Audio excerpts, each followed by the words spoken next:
출발 성공 투자 후반부 이어갑니다. 안녕하세요. 어이제입니다. 안녕하세요. 이혜은입니다. 우리가 하루 쉬어가는 동안 글로벌 증시 전반적으로 오름세를 보여줬습니다. 일단 간밤 마감한 미국 증시부터 글로벌 원샷으로 함께 확인해 보시죠. 3대 지수 모두 오름세로 마무리를 했습니다. 지난 금요일부터 시작된 상승 탄력 계속해서 이어가고 있고요.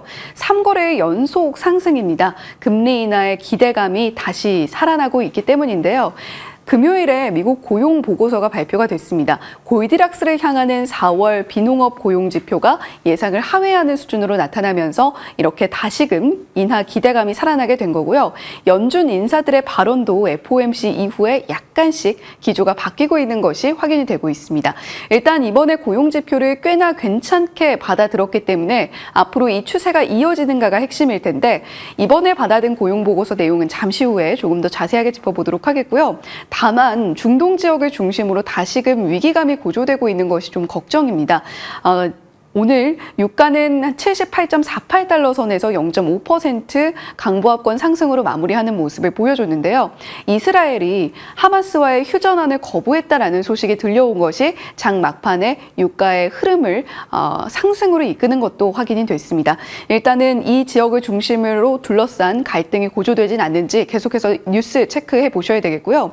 연준에서 이렇게 금리 인하의 불씨가 살아나는 것과 또 우리가 함께 지켜볼 만한 것이 미국의 금융 상태입니다. 슬로스 발표가 됐는데요. 1분기에 상업과 산업용 대출 기준이 강화됐다라는 소식도 간밤에 발표가 된 만큼 함께 체크해 보시면 좋겠고 금과 은과 구리값이 동시에 랠리를 펼치고 있습니다.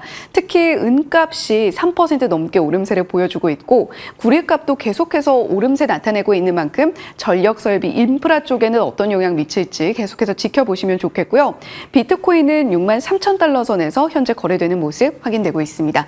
자, 팔란티어가 실적 발표를 내놨는데요. 장중에는 8% 넘게 오름세를 보이더니 시간 외에서 장중에 9%까지도 빠지는 모습을 보여주고 있습니다. 가이던스에 대한 실망감 때문이었는데 실적 발표 구체적인 내용 역시 잠시 후에 지켜보도록 하겠고 애플은 버크셔 해서웨이에서 2개 분기 연속으로 애플의 비중을 축소하고 있다는 소식 들려오고 있습니다. 이번 주에 아이패드 관련해서 또 중요한 일정이 있는데 일단 간밤에는 1% 가까운 낙폭 보여줬고요. 마이크론에 대한 투자 의견 상향이 있었습니다. 베어드에서 아웃퍼폼으로 투자 의견을 상향했고 목표가도 115달러 선에서 150달러 선까지 상향 조정하는 모습을 보여줬는데요. 전반적인 기존의 레거시 미디어의 강세, 유례 없이 강할 것으로 전망한다라는 코멘트까지 나왔으니까 국내 관련주들 레거시 메모리 반도체 쪽도 한번 지켜보시면 좋겠습니다.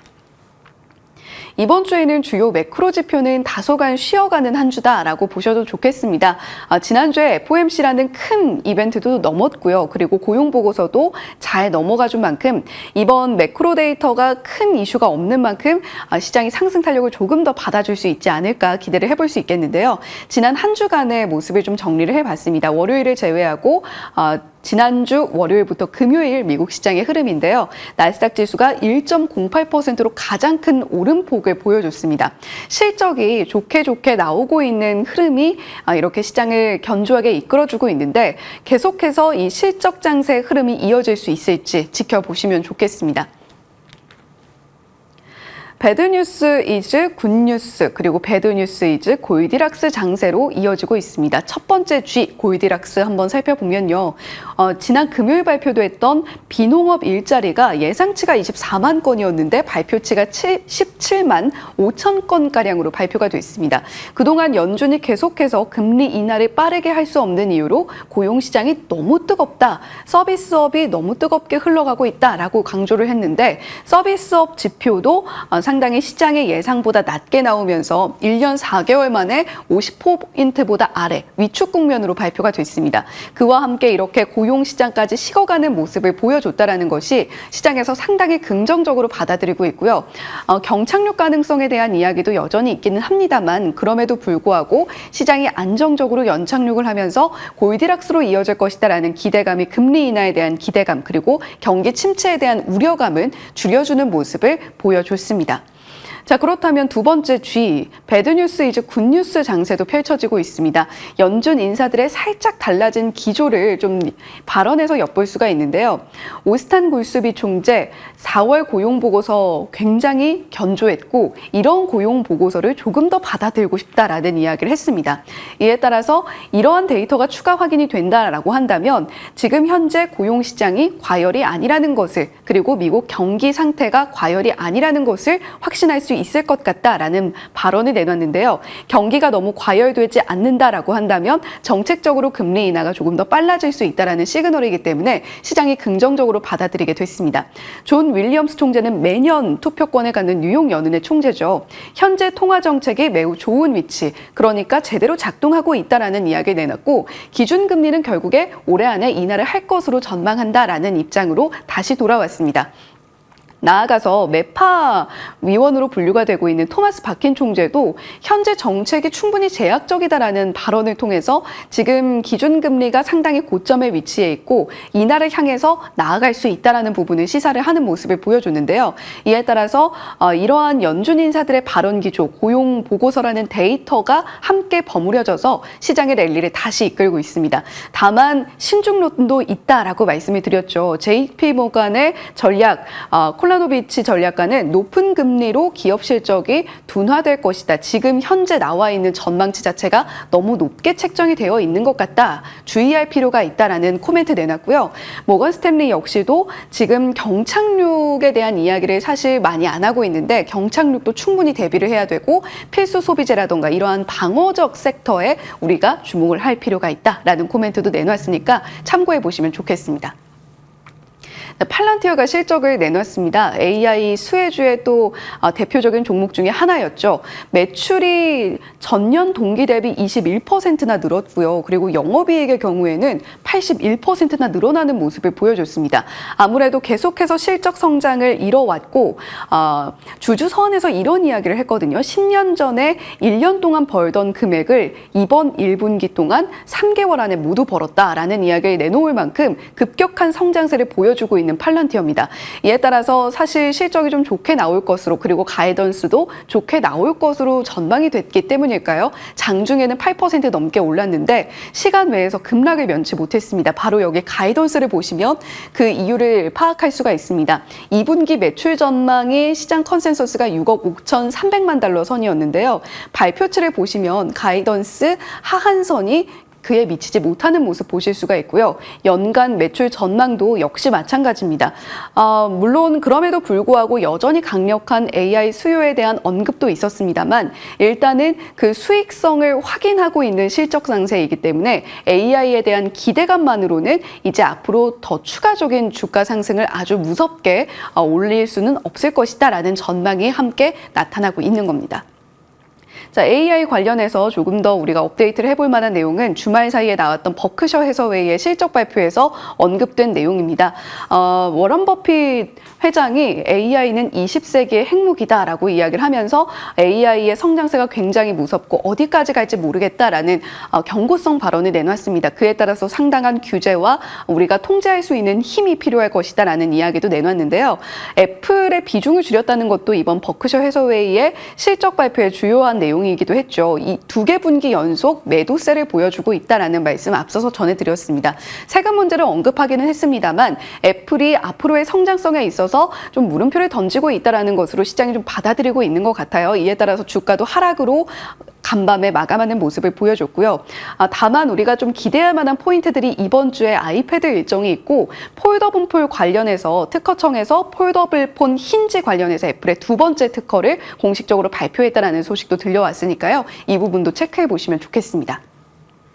자, AI 경쟁은 그럼에도 불구하고 계속 현재 진행형입니다. 마이크로소프트가 구글이라던가 오픈 AI에 대적할 만한 자체 LLM을 훈련 중이다라는 이야기 들려오고 있는데요. MAI-1이라고 이름이 붙여진 것 같습니다. 5월 21일에서 23일 사이에 마이크로소프트의 빌드 2024 일정이 있는데 이때 관련 언급들 나오는지 한번 체크해 보시면 좋겠고요. 이번 주 주요 일정도 함께 체크를 해 보시죠. 이번 주에도 역시 실적 발표 많이 많이 포진해 있습니다. 아리스타 네트워크스가 오늘 장 마감 후에 나오게 되고요. 그리고 ARM 실적도 함께 주목을 해보셔야 되겠죠. 컨스텔레이션 에너지는 미국의 전력 설비 수요를 반증하고 있는 기업 중에 하나입니다. 역시 주목을 해보셔야 되겠고, 애플의 렛 루즈 아이패드 OLED 관련한 일정 자리하고 있는 만큼 국내 기업 실적 발표 일정과 함께 우리가 주의 깊게 살펴봐야겠습니다. 네, 이렇게 다시 시동을 걸고 있는 미국 증시, 우리 시장도 하루 쉬었습니다만 더 가열차게 좀 달려줬으면 좋겠다라는 바람입니다. 네, 나스닥이 사흘 내내 올라갔던 그 힘을 오늘 하루에 다 받을 수 있다면 얼마나 좋을까요? 조금은 주춤했던 이런 흐름이 오늘 강한 에너지로 이어지기를 바라면서 지난 금요일에 우리 장 마감 분위기 살펴보겠습니다. 자, 국내 증시 원샷입니다. 지난 금요일 우리 시장은 전강 후약으로 뒷심이 좀 많이 부족한 상태에서 약보합권 양시장 나란히 마감했습니다. 사실 전반적으로 시장을 둘러싼 분위기는 좋았었고 출발 분위기도 꽤 괜찮았습니다. 그때 전해드렸던 대로 이 나스닥 중심으로 해서 상승세가 이어졌었죠. FOMC 5월 결과를 받아들인 시장의 분위기는 일단은 연내 금리 인상은 없을 거라는데 조금씩 확신을 얻어가고 있습니다. 그래서 금요일장에서도 나란히 상승하면서 우리 시장 4월 내내 압박했었던 고유가, 고환율, 고금리에 대해서 조금은 자유로워지는 분위기가 이어졌고요. 이날 환율도 뚝 떨어지면서 1,300원가량 급락이 나왔습니다. 그래서 외국인 수급 미약하지만 조금이나마 유가증권 시장에 들어왔다는 부분도 유의미해 보입니다. 하지만 이렇게 뒷심이 왜 이렇게 부족했을까 싶다면 이 미국의 퀄컴, 애플, FOMC의 긍정적인 해석에도 불구하고 일단 한 번 더 지표를 확인하고 가자는 심리 강해지고 있습니다. 고용지표 발표 앞두고 있었고요. 여기에다가 우리 내부적으로 자체 실적과 함께 2차 전지, 에코프로, BM의 실적 부진과 함께 2차 전지의 밸류체인이 흔들거리는 모습이 막판에 좀 이어졌습니다. 추가적으로 이 지정학적 리스크까지 더해지면서 시장을 끌어내린 움직임으로 해석이 됩니다. 이날 좋았던 쪽으로는 IT 기판, AI 소프트웨어, 말씀드린 퀄컴과 애플의 호실적, 그러니까 시장 기대치를 훌쩍 뛰어넘은 이 성과를 반영하면서 관련한 종목들이 모두 다 좋았었습니다. 그리고 지정학적 리스크는 시장을 끌어내린 재료는 됐지만 오전부터 강하게 올라왔던 이 석유 도소매 쪽으로 상승세를 이끈 재료가 됐고요. 다만 2차 전지 밸류체인 단에서는 에코프로 그룹주 다 같이 약세 흐름 이어지면서 코스닥에 영향을 주기도 했습니다. 자, 그러면 여기에서 조금 더 들어가서 살펴보죠. 애플과 네이버의 실적 콜라보, 연속성을 가지고 올라갈 수 있을까? 이 부분이 가장 궁금한데요. 일단은 애플 관련해서는 저희가 지난주에도 자세히 짚어드린 바 있습니다. 낮아졌던 시장 기대치를 크게 상회했고 역대 최대 규모의 자사주 매입 소식에 환호한 것으로 해석을 합니다. 게다가 AI 등판과 관련해서 6월 10일자로 애플의 연례 개발자 회의에서 어떤 이야기를 내놓을지 혁신에 대한 기대치가 많이 높아지고 있다는 부분이 이날 소프트웨어 쪽으로 자극했던 해석 요인이라고 보시면 되겠습니다. 그리고 앞서서도 이야기를 전해드렸죠. 이번 주 5월 7일입니다. 현지 시간으로, 그러니까 5월 8일에 우리 시간에 또 반영이 될 텐데 애플 아이패드 새롭게 공개가 됩니다. OLED 장착이 되고 또 M4 자체 칩까지 장착이 되기 때문에 어떤 성과로 보여줄지가 기대가 큰데요. 그런 가운데 우리가 아이폰 16 프로, 프로맥스 OLED 전량 우리 기업 쪽에서 공급한다 라는 내용이 주말 사이에 또 들려오기도 했습니다. 추가적으로 나오는 내용인 만큼 아이패드에 대한 OLED 우리 점유율도 늘려갈 수 있을지에 대한 기대감을 자아내는 뉴스다라고 보시면 될 것 같고요. OLED 관련해서는 이날 IT 기판과 함께 LG 디스플레이가 1.6%가량의 상승세를 보였습니다. 특히나 증권가에서 주목하고 있는 쪽은 BH 17%의 급등세. 오늘 오전에 또 증권가 TP 상향 조정 리포트 줄줄이 나오고 있는 모습이고요. 네이버 관련해서는 증권가의 시각을 쭉 모아봤습니다. 오늘 오전에 업데이트된 내용으로 전해드리고 있고요. 금요일에 실적 발표된 내용 헤드라인, 그 아래가 이제 증권사의 시각입니다. 상상인 증권에서 28만 원으로 상향 조정을 했는데 광고와 커머스, 사실 중국의 이 이커머스가 너무 빠르게 치고 올라오고 있기 때문에 좋지 않을 거라는 전망이 컸었죠. 그런데 우려와 다르게 비용을 굉장히 잘 통제하면서 지속적인 성장세를 확인했다. 이번에 보여줬던 1분기 양호한 실적에서는 올해 방향성이 확인됐다고 대신증권은 호평했습니다. 그래서 목표 주가를 역시 28만 원으로 눈높이 상향 조정했고요. 다만 조금 다르게 봐야 될 시각 파란색으로 표시되어 있는데 신한투자증권에서 비용 통제, 그러니까 허리띠를 겨우 졸라매서 나온 호실적이기 때문에 광고와 커머스 분야에서 뭔가 회복 이상의 성과를 보여줘야 주가를 올릴 수 있다. 지금 낮아져 있는 멀티플을 끌어올릴 만한 이런 호실적은 아니었다는 겁니다. 그래서 TP 20만 원에 그치는 모습 이어졌고요. 여기에 이번 주에 지금 일본 라인 소프트뱅크 실적 발표 있습니다. 지금 일본 쪽에서는 계속 우리 네이버 쪽으로 라인을 매각하라고 압박하고 있습니다. 그래서 정부의 입김도 중요한데 정부 쪽에서 이 주말에 나온 입장 발표입니다. 라인을 매각하라고 압박할 경우 우리도 적극 대응할 것이다. 그래서 네이버 이와 관련해서는 다소 좀 변수로 작용할 수 있기 때문에 이 내용 5월 8일에서 9일에 실적 발표가 나오니까 함께 소화하는지 여부 체크해 보셔야겠고요. 이와 관련해서 움직였던 종목들 쭉 밸류체인으로 적어놨습니다. 애플 관련주 관련해서는 확실히 IT 부품 정말 바닥권에서 내려갔던 종목들이 올라오는 모습이었었고 AI도 마찬가지죠. 3월 고점 크게 조정을 받았다가 V자 반등을 그리면서 올랐습니다. 대표적으로 폴라리스 AI 17%의 급등이었습니다. 같이 움직였던 보안주라든지 이 비전프로, 그러니까 애플이랑 연결고리가 있기 때문에 올라갔던 메타버스 관련 종목들도 상승세를 보였는데 오늘의 연속성 잠시 후에 개장해서 또 체크해 보도록 하고요.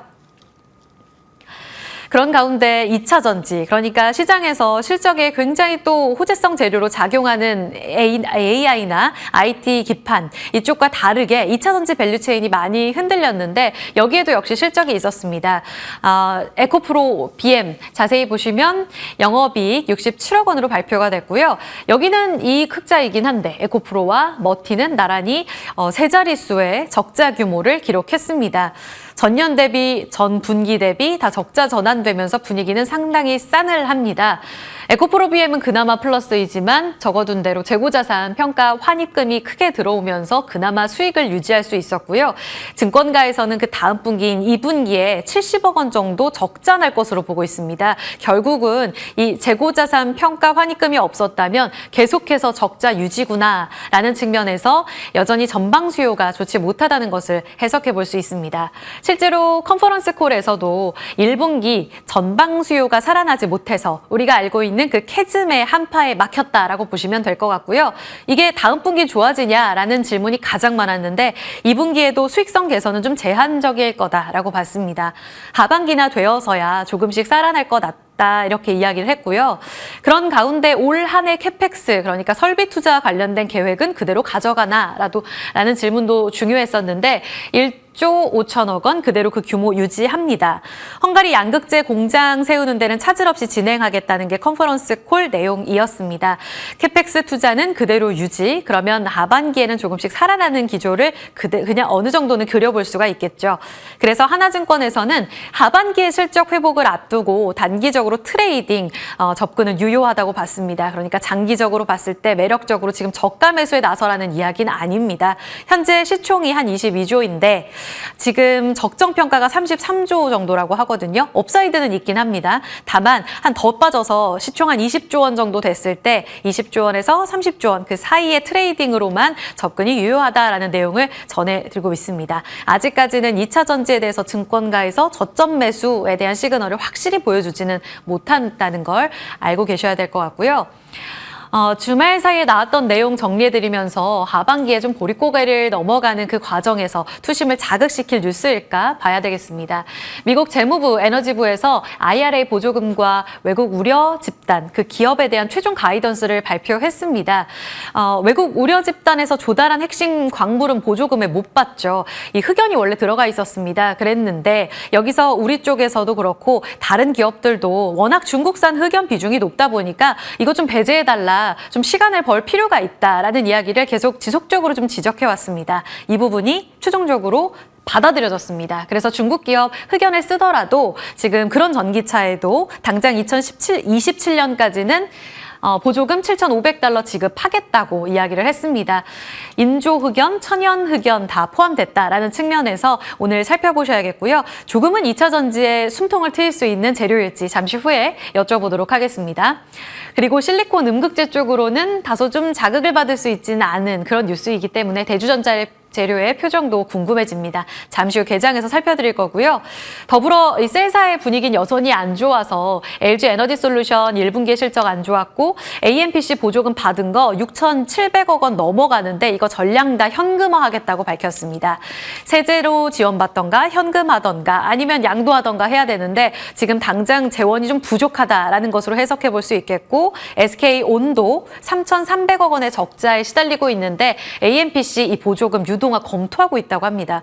그만큼 셀사 상황이 안 좋구나. 어쩌면 지금이 바닥일 수도 있겠다라는 측면은 같이 좀 체크가 필요해 보입니다. 왜냐하면 리튬 니켈 가격 인상 전망 나오고 있거든요. 하반기의 그림 길게 보실 분들 계속해서 체크해 봐야 될 포인트입니다. 반도체는 언제쯤 응답할 수 있을까요? 4월에 비교적 크게 조정받았던 종목들 많습니다. 주도주의 부활이 5월에 이어질 수 있을까? 앞서 설명 들으신 대로 미국장에서의 분위기가 워낙 좋았기 때문에 조금은 빅테크 중심으로 기대할 수 있는 요인이 있지 않을까 싶습니다. 애플도 지난주에 실적 좋았었고요. 여기에다가 마이크론 테크놀로지가 간밤 4%가량 올랐습니다. 증권사 베어드 쪽에서는 한 1년에서 1년 반 사이 이 디램 가격이 유례 없는 초강세를 보이고 있다면서 이 흐름을 슈퍼사이클로 읽었습니다. 초기 낸드 시장이 포텐이 터질 때 그 초입부랑 비슷하다라고 비교를 했고요. 150달러까지 상향 조정하면서 이 IDM 관련한 종목들, 이 메모리 기업들에 대한 투심을 자극시킬 만한 뉴스로 해석해 볼 수 있습니다. 삼성전자, SK하이닉스 반드시 보셔야겠고요. 너무 오래 쉬고 있습니다. 계속해서 7만전자, 8만전자 맴돌고 있고 SK하이닉스는 17만 원에서 좀 회복하는 기조를 보였지만 금요일장은 여지없이 답답한 흐름을 보였습니다. 자, 그런 가운데 소부장단으로도 물줄기 들어갈 수 있는 내용 적어놨고요. 최상목 경제부총리 겸 기재부 장관 입에서 나온 이야기입니다. 지금 소부장단에 대해서는 인프라 재정 지원이 절실하다라는 내용이 업계에서 계속 컴플레인으로 작용되고 있는 내용인데요. 이와 관련해서 좀 물꼬를 틀 만한 내용을 얘기를 했습니다.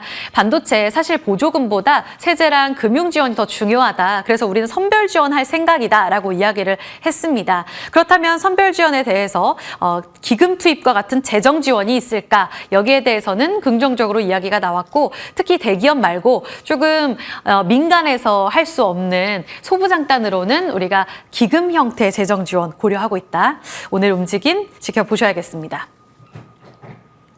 증권사 주목하고 있는 리포트 모아봤습니다. 여전히 실적에 포커스 맞추고 있고요. 앞서서 이야기 나온 대로 실적 단 1주에서 한 2주 정도 가량은 특별한 이벤트가 없습니다. FOMC 소화한 이후에 금리가 안정되는지 3고 장세에서 이제 앞으로 추가적으로 2,700선을 돌파할 내용은 역시 실적에 달려 있을지 기업들의 움직임이 상당히 중요하겠습니다. 그 가운데서 롯데웰프도 실적 잘 나와서 TP 상향 조정되는 움직임 나왔고요. 현대코퍼레이션, 이노션, 에코마케팅, 광고 쪽도 조금씩 살아나는 기조 보여주고 있습니다. 대표적으로 실적에 민감한 섹터라는 점 측면에서 이제 TP 상향 조정과 함께 증권사에서 바라보고 있는 섹터와 종목들에 대해서 눈높이를 상향 조정해 볼 필요가 있다. 그리고 그 중심에는 실적이 있다는 측면까지 계속 체크해 보셔야겠습니다. 마지막으로는 실적 캘린더니까 같이 체크해 보시면 되겠습니다. 당잠사 리포트는 여기까지 살펴보겠습니다.